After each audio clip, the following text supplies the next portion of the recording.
जैसे कि कल मैंने बताया था वीडियो में, क्लास में भी आप लोगों को पढ़ाया था कि स्ट्रेटमीटेल ग्रुप की जो औषधियाँ होती है वो आपको लिम्फ शोधक होती है। और लिम्फ के बारे में मैं बताया था कि लिम्फ क्या है, कितने लीटर की मात्रा में शरीर में होती है, उसका कार्य क्या है। तो औषधि के गुण धर्म को समझना अति आवश्यक है कि औषधि का गुण धर्म तो है, लेकिन जो औषधि काम कर रही है तो वो किस चीज़ पर काम कर रही है और वो चीज़ है क्या, तो वो भी मैंने कल क्लियर कर दिया है। कोई डाउट्स? No doubt. अब रह गया सवाल कि अब उस औषधि का प्रयोग, अब इसको 12 स्ट्रेटमीटेल को 12 भाग में श्रेणीबद्ध किया गया। कितने भाग में? 12 भाग। ये आधुनिक चिकित्सा के मुताबिक 12 भाग में इसको श्रेणीबद्ध किया गया है। तो 12 भाग में जब श्रेणीबद्ध किया गया है तो आप लोगों को ये जानना है कि पहला क्या है। तो लिम्फ शोधक औषधि है। लिम्फ शोधेगा, ये मस्तिष्क पर S1 स्पेशल काम करता है। किस पर काम करता है? मस्तिष्क पर स्पेशल काम करता है। लिम्फ शोधक है। वायरस, इन्फेक्शन, डाई, इस टाइप की जितनी भी समस्याएं हो उस पर सबसे पहले हम याद किसको करते हैं? S1 ग्रुप को याद करते हैं। जैसे किसी को बुखार हो गया या अभी मौसम बदल रहा है, मौसम जैसे ही परिवर्तित हुआ तो भिन्न भिन्न प्रकार का जो है वायरस, बैक्टीरिया जो है अटैक करने लगता है।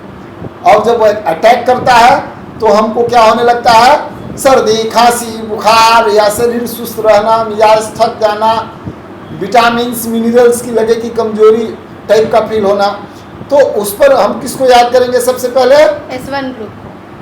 S1 ग्रुप नहीं, S1 एक मेडिसिन है। एस ग्रुप स्ट्रेटमीटेल ग्रुप है। क्या है? स्ट्रेटमीटेल ग्रुप है। लेकिन S1 एक रिमेडीज है जो मस्तिष्क पर काम करता है, मेटाबॉलिज्म सिस्टम को मजबूत करता है, टॉनिक के रूप में इस्तेमाल किया जाता है, B1, B2, B12 की पूर्ति करता है, भूख को बढ़ाता है, चयापचय क्रिया को मजबूत करता है और इन्फेक्शन, वायरस, इस पर जो है विशेष करके जो है काम करता है। जो इन्फेक्शन और वायरस आपके शरीर में प्रवेश कर गया है, आपके रस के माध्यम से उसे प्रभावित कर रहा है, तो क्या होगा? रस का शोधन करेगा। इसका काम क्या है कि अगर आपके अंदर जीवाणु, विषाणु या कीटाणु या किसी प्रकार का वायरस इन्फेक्शन आपके शरीर में चला गया तो इसका मुख्य काम क्या है कि सेल को क्या करेगा? खोल देगा। हाँ, आपके छिद्र को क्या करेगा? खोल देगा और उसको बाहर निकाल देगा।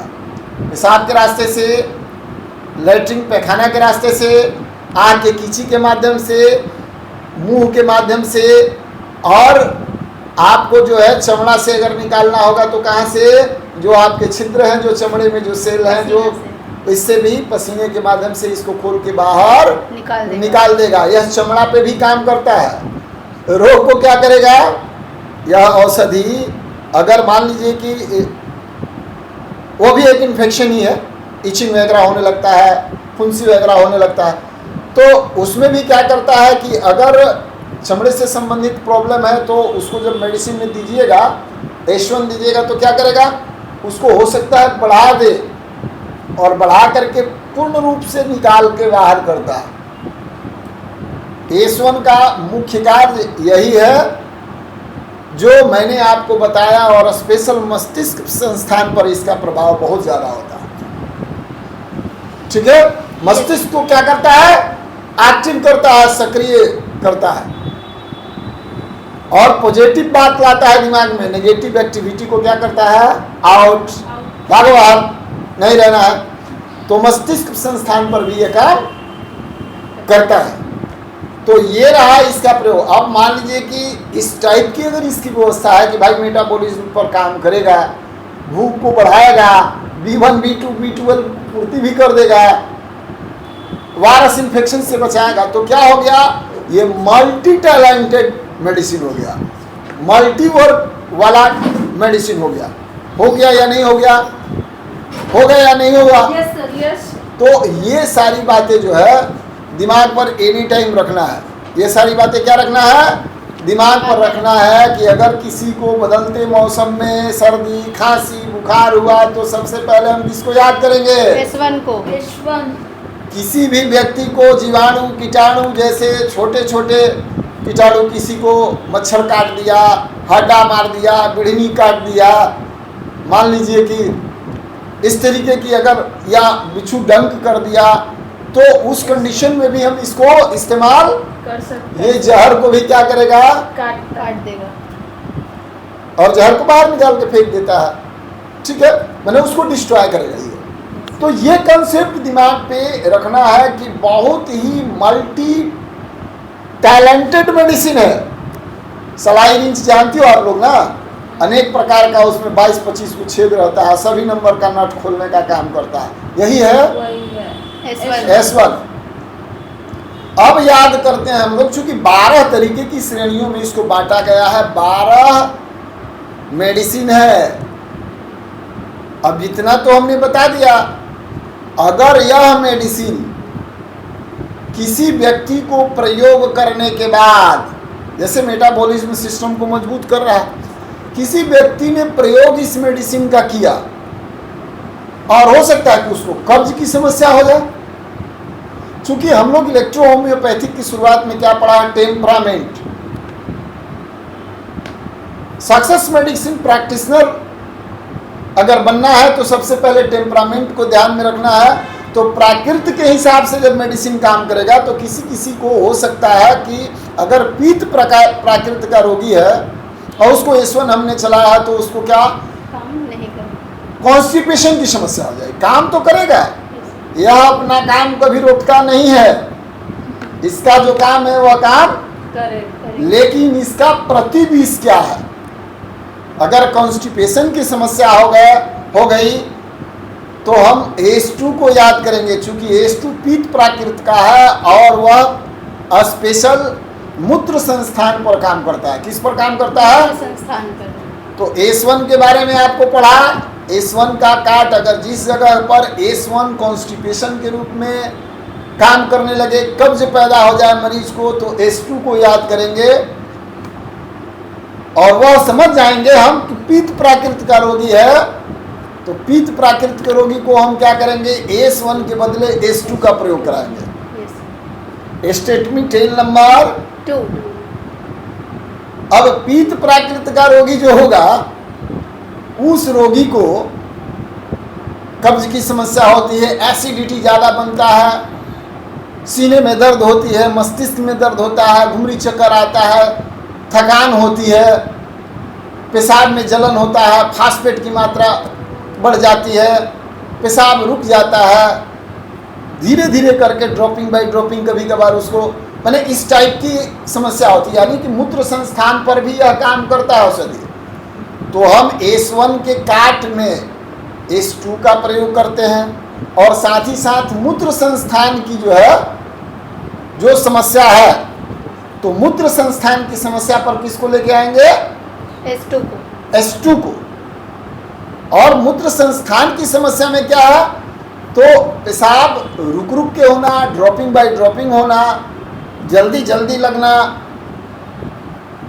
और शरीर में अगर थकान है, कमजोरी है, भूख की कमी है, चूंकि लिम्फ शोधक औषधि है, उसको डायरिया है, डिसेंट्री है, लोग कहते हैं ना कि भाई इसको पेचिस हो गया है, म्यूकस लिए हुए लैट्रिन होता है, तो उस कंडीशन में हम S2 को याद करते हैं। ध्यान रखना है, खट्टी डकार, जलन, पीत, इस टाइप की जब समस्या है तो हमें किसको याद करना है? S2 को। कंफ्यूजन कोई नहीं रहेगा अब? नहीं सर। क्योंकि यह टेम्परामेंट में कौन सा टेम्परामेंट हो गया? बिलियस टेम्परामेंट। बिलियस टेम्परामेंट। तो पीत प्राकृत को हमें पकड़ लेना है कि भाई S2 अगर है तो पीत प्राकृत का यह पेशेंट है, सेंटिमेंटल होगा। पीत प्राकृत के जो रोगी होते हैं वो भावुक प्रवृत्ति के होते हैं, कोई भी इमोशनली अत्याचार कर लेता है उनके साथ।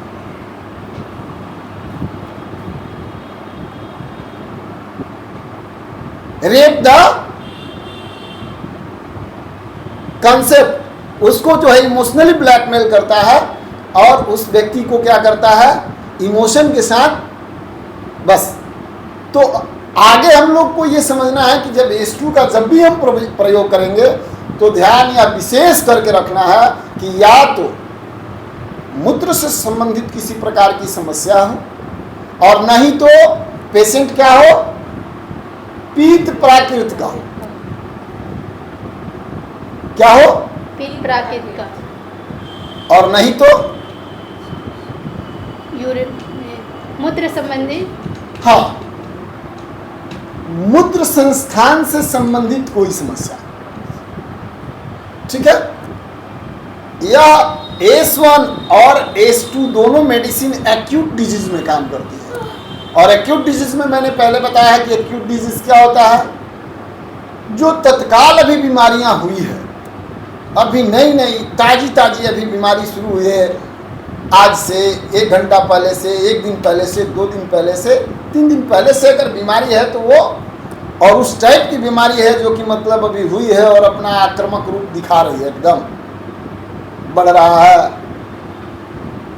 आज ही शुरू हुआ है, अपना तांडव शुरू किया है, तो उसको क्या, जैसे बुखार पड़ रहा है, डायरिया डिसेंट्री है, तुरंत हुआ,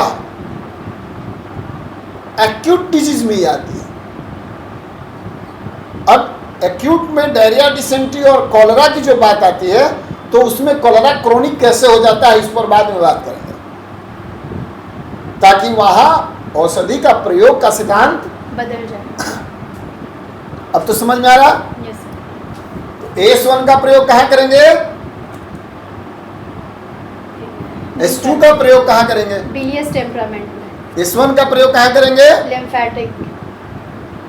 लिम्फेटिक तो दोनों है, लेकिन प्रयोग बताओ ना। अभी तो हम बताए कि H1 का प्रयोग कहाँ कैसे किया जाता है।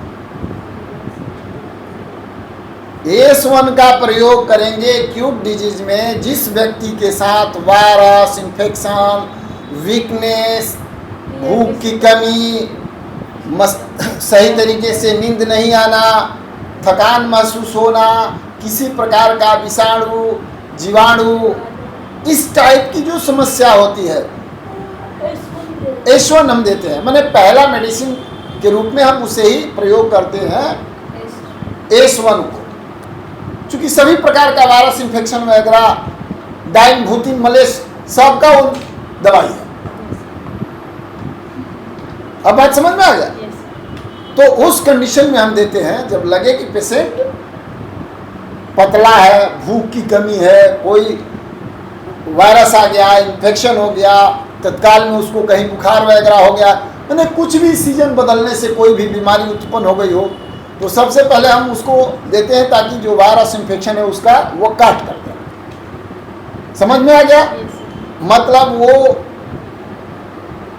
रोग प्रतिरोधक मेडिसिन है। मैंने क्या कहा है, मल्टी टैलेंटेड, एक जगह नहीं, अनेकों प्रयोग है उसका।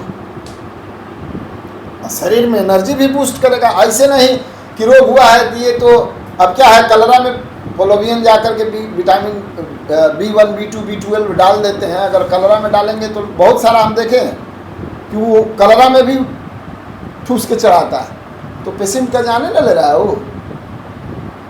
यहाँ क्या है कि ये नहीं सोचना है, चूंकि यह रोग को नहीं बढ़ाएगा, रोग के कारण को समाप्त करते हुए रोगी को क्या करेगा, बल प्रदान करेगा ताकि रोग समाप्त हो। इलेक्ट्रो होम्योपैथिक औषधि किसी भी प्रकार का कोई साइड इफेक्ट नहीं देती, सिर्फ और सिर्फ फायदे हैं। इसकी जो औषधि बनती है एक मानक के तहत बनती है, प्रयोग एक मानक के तहत होता है, और खाने पीने वाली सामग्री है इसमें, वो भी शुद्ध शाकाहारी, बिना मिनरल्स और बोन के। कोई भी वैसा वनस्पति भी नहीं है जो कि पॉइजनस हो, जहर वाली हो। और खाने वाला जो शुद्ध शाकाहारी व्यंजन है वो कितना रिएक्शन करेगा आपके शरीर में, और रिएक्शन करा भी तो कितने घंटे टिकेगा। अति सर्वत्र वर्जित होता है, अब अति करने लगिएगा, खाना है 100 ग्राम खा लीजिएगा, 150 ग्राम 200 ग्राम, तो परेशानी तो झेलना पड़ेगा। फिर योगासन, प्राणायाम, वज्रासन और दवाई भी खासन वाला मैटर हो जाएगा, उसको भी खाना पड़ेगा। तो S1 के बारे में मैंने क्लियर आपको बताया। S2 का भी प्रयोग आपको बताया मैंने। S2 का प्रयोग क्या बताया मैंने? 2 सिस्टम देखना है। एक सिस्टम क्या है और दूसरा मूत्राशय में, हाँ, मूत्र से संबंधित किसी प्रकार का समस्या हो तो उसमें भी S2 का प्रयोग करते हैं। और ये दोनों मेडिसिन का प्रयोग एक्यूट डिजीज में मैंने बताया। अगला मेडिसिन S3 पर आ जाती है। S3 क्या है? तो S3 भी चमड़े से संबंधित बीमारी पर काम करता है, लेकिन स्पेशल यह भी मूत्र संस्थान की औषधि है। और जहां S1 और S2 औषधि काम नहीं करता। एक्यूट डिजीज में काम करता है, काम नहीं करता है नहीं, एक्यूट डिजीज में काम करता है, वहां यही औषधि क्रोनिक डिजीज में काम करता है। क्रोनिक डिजीज मतलब पुरानी बीमारियां। अब बात समझ में आया? तो S3 का प्रयोग जो S1 और S2 से संबंधित मेडिसिन थी, बीमारियां थी, उस बीमारियों के साथ साथ इसका प्रारूप कहाँ बदला? किडनी से संबंधित है और मूत्र संस्थान से संबंधित है। और क्या है? S1 और S10 के एक्यूट डिजीज की जो बीमारियां हैं, अगर क्रोनिक हो गई, पुरानी हो गई, असाध्य हो गई, उस कंडीशन में S3 को याद करेंगे। और चमड़े से संबंधित भी अगर समस्या है तो भी हम इसको याद करेंगे। S4 को भी समझ लेते हैं। S4 क्या है? तो किडनी की जो पथरी है, क्या है? किडनी की जो पथरी है, उस किडनी की पथरी को निकालने के लिए स्पेशल मेडिसिन के तौर पर इसका प्रयोग किया जाता है। किस पर? किडनी की जो पथरी है उसको निकालने के लिए स्पेशल तौर पर इसका प्रयोग किया जाता है। इसका मतलब ये नहीं कि यह लिम्फ शोधक नहीं है। इस ग्रुप की जितनी औषधियां हैं वो सब लिम्फ शोधक हैं। ये सभी वायरस इन्फेक्शन पर काम करेंगी, लेकिन स्पेशल अगर इसको श्रेणीबद्ध किया गया है तो वह श्रेणीबद्ध इसलिए किया गया है क्योंकि यह किडनी के लिए स्पेशल कंपाउंड डाल करके मेडिसिन को तैयार किया गया है, एस्क्रोफ्लोसो नंबर 4, और यह किडनी की पथरी को निकालने के लिए इसका इस्तेमाल हम लोग करते हैं। कौन कौन बताया मैंने? S1, S2, S3, S4। अब बताइए S2 का प्रयोग कहाँ करते हैं हम? मूत्राशय के प्रॉब्लम में, मूत्र से रिलेटेड जो भी प्रॉब्लम होती है उसमें। बस एक ही जगह? नहीं सर, कॉन्स्टिपेशन में भी, इंडाइजेशन में। नहीं। मैंने जितना बताया है फिर से आप लोग उसको पढ़िएगा, लिखवाया है, देखिएगा, वीडियो है, रिपीट करिएगा, क्योंकि ये आपके लिए जानना जरूरी है। अगर प्रयोग आपको S1 से S5 तक ही आज छोड़ेंगे, और S5 पर अभी मैंने S4 बताया। S4 किस पर बताया मैंने? किस काम के लिए है? किडनी स्टोन के लिए। किडनी स्टोन के लिए। S5 आते हैं। S5 दो इलेक्ट्रो होम्योपैथिक की स्ट्रेटमिटेल एस्क्रोफ्लोसो ग्रुप की 2 औषधियों का मिश्रण है। कितने औषधियों का? 2 औषधियों का मिश्रण है। उसमें एक औषधि का नाम है S2 और दूसरे औषधि का नाम है S3। S2 और S3 दोनों को समभाग में, समभाग in the sense of equal, मतलब बराबर बराबर। तो क्या है? मान लीजिए कि S2 ये हुआ और S3 ये, और ये दोनों 30-30 ml है। 30-30 ml को मिला करके एक बोतल में रखा, 60 ml हो गया, और उसको क्या किया हमने? 47 टाइम स्टॉप किया। कितना टाइम? 47 टाइम। S5 बन के तैयार हो गया। और इस S5 का चमत्कार देखिए, ये भूख को बढ़ाता है, एनर्जी बूस्टर है, पूरे शरीर में सभी जगहों पर ऑक्सीजन पहुंचाने का काम करता है, मेटाबॉलिज्म को मजबूत करता है, शरीर में B1, B2, B12 और जो विटामिन बी कॉम्प्लेक्स है उसकी पूर्ति कर देता है। और जहां S3 और S2 की जरूरत पड़ती है वहां सिंगल एक मेडिसिन S5 देने से सभी समस्या का समाधान हो जाता है। S5 क्या है? S2 और S3 का सम्मिश्रण है। इस औषधि का प्रयोग S2 और S3 में आने वाले जितनी भी बीमारियां होंगी उस बीमारियों पर यह अचूक काम करता है और कब्ज नाशक है। क्या है? कॉन्स्टिपेशन की समस्या, गैस की समस्या समाप्त करता है और पुरानी से पुरानी गैस की समस्या को समाप्त करता है, कॉन्स्टिपेशन को समाप्त करता है। बट क्या मैं बार बार बताता हूं, dose and directed by the physician. मैं क्या बार बार बताता हूं कि परिस्थितियां, मेडिसिन तभी काम नहीं करती है जब आप टेम्परामेंट को नहीं पकड़ते, जब आप मरीज की जो मूल समस्या है जिसको कारण कहते हैं उस कारण को नहीं समझते हैं और दवा प्रयोग कर लेते हैं कि भाई ये कब्ज में काम करेगा तो ये किडनी स्टोन में काम करेगा, तो ये मूत्र संस्थान पे काम करेगा, तो ये जो है आपको रोग प्रतिरोधक क्षमता को बढ़ाएगा, और तब आप खाली जान के दवाई दे देते हैं। किसी भी औषधि का प्रयोग करने के पहले सबसे पहले उसके मूल कारण को समझना अति आवश्यक है किसी भी पैथी में, और तब उसकी दवा अगर दी जाती है डायग्नोस करके तो पेशेंट को आराम मिलता है। नहीं तो एंटीबायोटिक्स देख ही रहे हैं बहुत सारे लोग, अभी जो आधुनिक पैथियां हैं जो अभी चल रही हैं उसमें क्या है, एंटीबायोटिक्स के सहारे डॉक्टर्स जी रहे हैं, पेशेंट की जान जा रही है। उसमें अच्छे जो डॉक्टर हैं वो डायग्नोस करके पेशेंट को जो है दवा देते हैं, और दवा देते हैं तो पेशेंट क्या होता है, ठीक होता है। उसी तरीका से इलेक्ट्रो होम्योपैथिक की मेडिसिन भी अगर डायग्नोस करके दी जाए तो पेशेंट को आराम मिल जाएगा। तो मैंने 5 औषधि के बारे में आपको बताया, एस्क्रोफ्लोसो नंबर 5 तक, S1 to 5।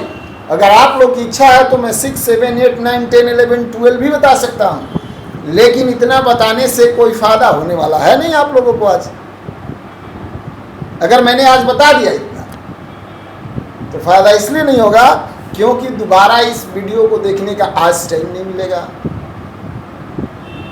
समझने का टाइम नहीं मिलेगा, क्लियरफाई करने का टाइम नहीं मिलेगा। हमें इलेक्ट्रो होम्योपैथिक चिकित्सक अगर बनना है, मैं आपको गारंटी देता हूं 8 दिन में औषधि का पूरा गुणधर्म समझा दूंगा। फिर इलेक्ट्रो होम्योपैथिक के माध्यम से आप एप्लीकेशन खोलिए, वीडियो अपलोड मिलेगा, वीडियो वहां से देखिए। इंडिया का एकमात्र यह संस्थान है जो एप्लीकेशन के माध्यम से वीडियो और PDF आपको उपलब्ध कराएगा और कराता आया है। और प्रैक्टिस भी करना है तो घबराने की अब कोई ज़रूरत नहीं है। प्रैक्टिस बुक भी 100, 200, 500, 10 रुपया तक में भी खरीद करके पेशेंट के जो प्रॉब्लम है उसको डाल करके और आप सजेशन ले सकते हैं और ट्रीटमेंट दे सकते हैं। 12.5 लाख इलेक्ट्रो होम्योपैथिक चिकित्सक इंडिया में है। अगर वो चाहें तो एप्लीकेशन के माध्यम से प्रैक्टिस बुक डाउनलोड करके पढ़ करके, कुछ फ्री है कुछ पेएबल है, पढ़ करके और ट्रीटमेंट करेंगे और उनको सफलता मिलेगी। लेकिन मैं उन लोगों से कहूँगा कि वीडियो को बार बार देखें, सुने समझे। औषधि का प्रयोग जब उन्हें पता चलेगा तो ये कोई ज़रूरी नहीं है कि जिस दवा को हम बता रहे हैं तो रोगी का उसका उस टाइम वही सिम्टम हो, वही उसका लक्षण हो, वही कारण हो, ऐसा जरूरी नहीं है। तो अपना भी दिमाग वहाँ वो लगा करके कुछ औषधि उसमें ऐड करेंगे। हम 99% व्यवस्था जो है उनके अनुकूल बना करके दे देते हैं, 1% तो उनको तय करना पड़ता है। ठीक है, तो हम लोग अगले क्लास में बात करेंगे S6 किस तरीके से फास्फेट को जो है बाहर निकालता है और किस तरीके से कैल्शियम जो आपके शरीर में जम जाता है उसको क्या करता है, डिस्ट्रॉय करता है। हम लोग S6 में बात करेंगे। ठीक है, यस सर। मिलते हैं ब्रेक के बाद फिर अगले क्लास में। जय हिंद, जय भारत।